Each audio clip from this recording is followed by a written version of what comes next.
It was late March 2023. A has been living in Rhode Island for just about half a year, and I for not much longer.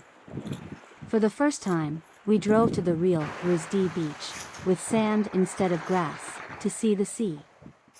On our way there, A started to talk about how she's always wanted to live in, or go back, which is probably a more accurate term, a city by the sea.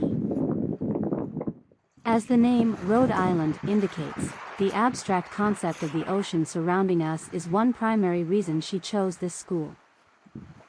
She was born in Auckland, New Zealand, then spent a significant part of her childhood in Dalian, a harbor city in China. Her family originated from Liaoning, then, they moved to Shenyang, where she attended a public elementary school.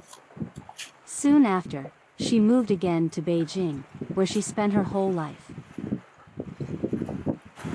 Her home is in China. Yet, she needs a visa issued by the Chinese embassy every time she enters China's border. This year, they only permitted one that expired in 1 year. I, too, struggled to answer the question of where I'm from, since kindergarten in Nanjing when I was the only kid that talked with a northern accent, to on a taxi in Chicago when the driver asked where I was originally from, after I told him I go to school in Rhode Island. We're the kind of people diagnosed as existential homeless by Martin Heidegger. We thought we were free, but we will always be the stranger. And as time passed, we too become strangers in our beloved's eyes.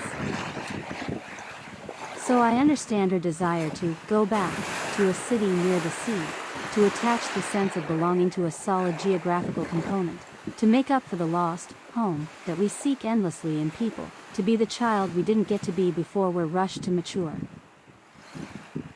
We reached the sea, but only to find out the wind was so strong that we couldn't even open our eyes. Our faces were freezing cold, and hands shivered that could never make a perfect sand castle. The sea that raised her with its broadness, deepness, and welcoming arms, was also cruelly mighty as it rejected, demolished, and deprived her of her nostalgia in the biting early spring wind. We would finally realize it's all our own creation. The empty shell that bears our nostalgia is the only thing that stands still in the growing tide of time. We've thrown ourselves into it with a creative passion, bit by bit, day by day, adding to it all the time, decking it with all our longings, polishing its everlasting shrine. We built it with our hands and mind until it outweighed and overpowered our home itself. All our deification. All our own creations. We watched it washed away in silence, like a funeral.